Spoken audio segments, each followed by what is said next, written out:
Here's my pick from round 3 of the Tata Steel Masters. Dharmaraju Gukesh, the 17-year-old from India, who's going to be playing in the Candidates Tournament in April. And he faced the world champion Ding Liren. Could we be seeing later on these two actually facing off for the world title? Well, a really intriguing battle. It was another gioco piano and another example of this pin on g5. So we have yet another game to add to all the material, all the games we've collected on this theme so far. Gioco piano. Knight f6 from Ding. And we saw in the first round Gukesh against Abdusattorov that Abdusattorov played bishop e7, and that was a wild game. But Ding went with bishop c5. This is the move he's always favoured. The standard gioco piano move. c3, d6, a4. Well, that already threatens to trap the bishop. a5 puts a stop to that. Bishop g5. There we go. This really awkward pin. Awkward because it's hard for black to break that pin without compromising his position. And that bishop can't come back to e7, which would immediately render the pin, well, just worthless. h6, no harm in flicking that move in. And now to preempt any d4 ideas, the bishop retreated to a7. And we've seen this position before, and Prag, for example, Pragnananda played knight d2 here. But this time Gukesh played knight a3. And after the game, Ding admitted that he was already out of his opening preparation after knight a3. And he missed a few more things in this game as well.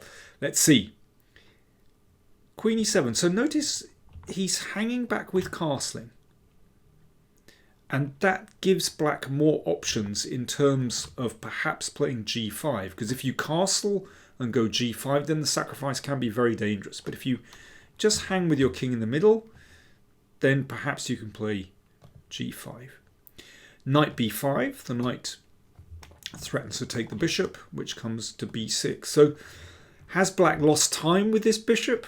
Does white want the knight on b5? Or is he just stuck there? It's very hard to say. I think if I were white, I'd feel happy with how things had turned out, I have to say. Queen b3. Now this is interesting that Gukesh isn't castling, and I think, you know, he's trying to stay flexible because you can castle here, and then after this, well, this could be a very strong attack for black, or maybe bishop g4. You know, it's a very interesting position. So Gukesh is remaining flexible with his king, so both sides doing this. Ding decides to play g5. Now the sacrifice really is just useless. Knight takes g5 just doesn't work. So the bishop has to retreat. But so black has broken the pin, but we know this involves some weaknesses basically. You know, the f5 square is weaker. It's not absolutely clear where the king should go. It can go kingside, but later on it could be exposed because that pawn can't retreat. It's interesting, after the game, Ding said that he intended playing, first of all, he intended playing knight h5 here. Okay, what's the problem with knight h5? Well, I've given the game away. There is a problem.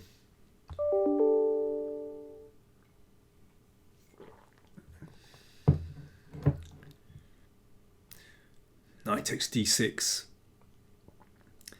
That is the problem. So if pawn takes, then queen takes bishop. And if queen takes, then bishop takes pawn check. Wins that piece there. That's the issue. So Ding changed tack and played castle's kingside. But it wasn't his first intention. So what does Gukesh do with his own king? Well, he didn't want to castle here. Knight h5. The queen is in the wrong position, actually. Now black is okay on the king side. But instead he castled queenside. So there we go. It was worth being flexible because he can put his king on the other side of the board, and that could mean that it's easier to attack black's king with the white king on the queen side. But it's not. It's also a little bit exposed, so we've got a very interesting position. Knight h5. Yeah, it's nice to have this bishop under tabs, and maybe knight f4 as well. d4. Very interesting moment in the game. So, time for me to have a slurp of tea. Time for you to have a think. If you were playing black here, what would you play? I know what I'd play. When I was following the game, it seemed to me very clear. Anyway, you have a think. I'll have a drink.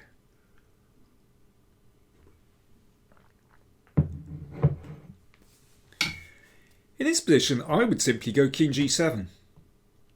Feels tidy. Takes the king out of this diagonal away from the bishop. Sometimes we might want to exchange on g3 and then the h6 pawn will be already defended. So it just feels like a tidy move. And black is solid enough in the middle of the board. But Ding played in such an aggressive way, such a committal way. He's not afraid at all. He just took on d4. And he's looking to win a pawn.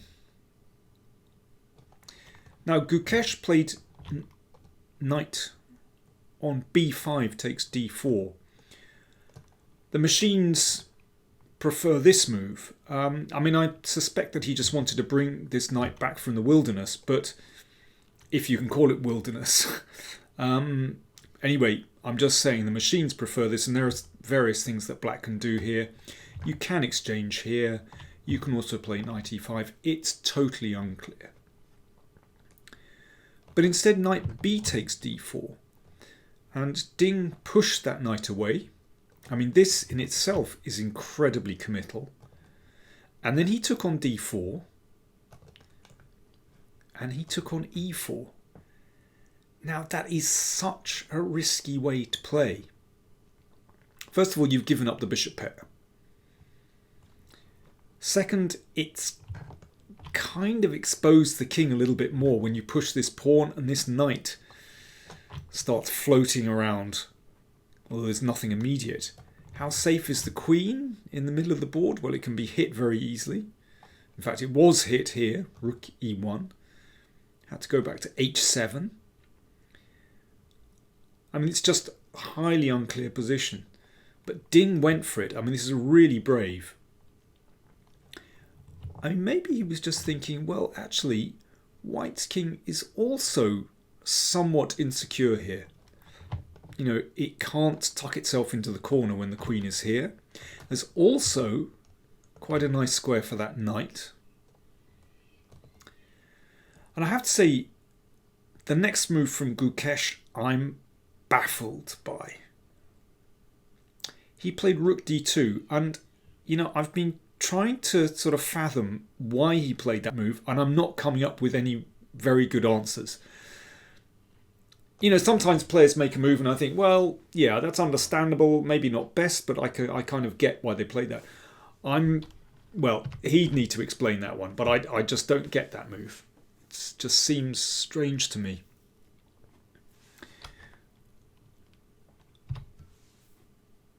I mean, you know, there are various options here. White certainly is not worse here. I mean, it's just a highly unclear position. Bishop d3 is very tricky. And then knight g6. I mean, this is just a mad position, you know, particularly as these pieces aren't in play yet. You know, what can you play here? Well, you could play knight takes d4. Take here. You give up the exchange. I guess you could play an endgame here. That's reasonable. I mean, black has knight and 2 pawns against the rook. You could also play knight c6 and bounce it round here. I mean, just highly unclear position. But white has, all his pieces in play. Who knows? And black has other options there as well. But rook d2, I'm confused by that. Bishop d7. Now that the rooks are connected, then life is a lot easier for black. Bishop d3, attacking the queen. Bishop f5, yep, understandable. The knight wants to come in from the side of the board, come in from the cold. But after this exchange, somehow black's position is stabilizing. What do you do about this knight, actually? It's possible to take on b7, but after this,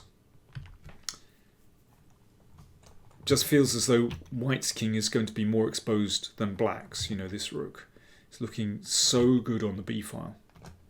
Queen b5 played. Rook e8, yep, nice coordination. This pin is annoying, and now black is using the connected rooks, yes. White's rooks are split, and this is an issue in this position. If you exchange and exchange queens. Okay, what's the score? Even material, but black is better here. That knight is on such a good square. These pawns are ragged. Black is better in the endgame. So rook e3 played. Knight g7, excellent move. Let's exchange off this powerful knight. Knight takes, king takes, and you can see that black has really consolidated the position on the king side. This bishop really isn't very good at all. It's just biting on d6. Black is better. d5 played. Exchange of rooks. Knight b4. Okay, this is really dangerous around the king. Queen takes. Rook e8. Well, black is breaking through very quickly, actually. Here, and you can see how exposed the king is. Bishop f4, queen f5. Queen came back to b5. A check. This is very nice. Queen b1. And perhaps Gukesh thought that he'd achieved some kind of stability here, but, well, not for long. Queen g1 is an absolute killer. Knight c1, checkmate threatened. And now it's utterly lost. King came up the board, a check. Queen e1, well, this is not going to last very long, and indeed it didn't. No need to take the rook yet. That's an even better move. And that was the final move of the game. If king b3, well, let's go to the very end.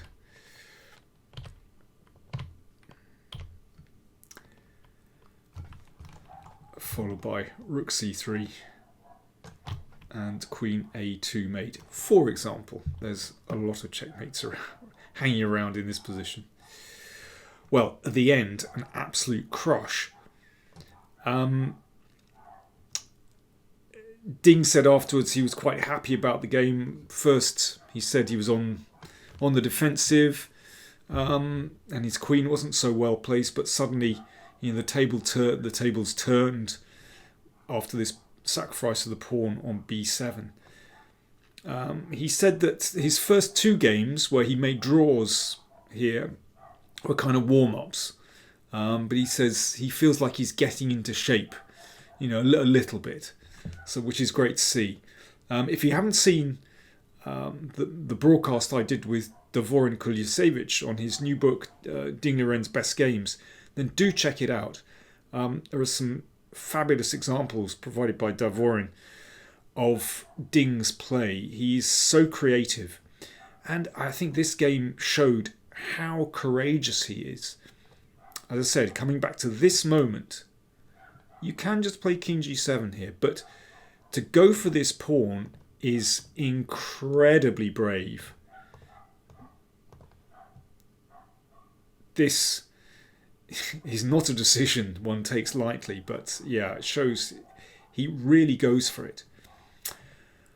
So, fascinating stuff in the Gioco Piano, once again proving that it's not so piano, it's very forte. Hope you enjoyed that. Thanks for watching. More coming soon. Oh, I should say standings. Yes. At the moment, at the end, we have Alireza Firuzjar 2.5, along with Anish Giri also on 2.5. There were again some fascinating games. I mean, do check out various reports you'll find on ChessBase or chess.com, because some brilliant games. Right, I'll stop talking. See you tomorrow.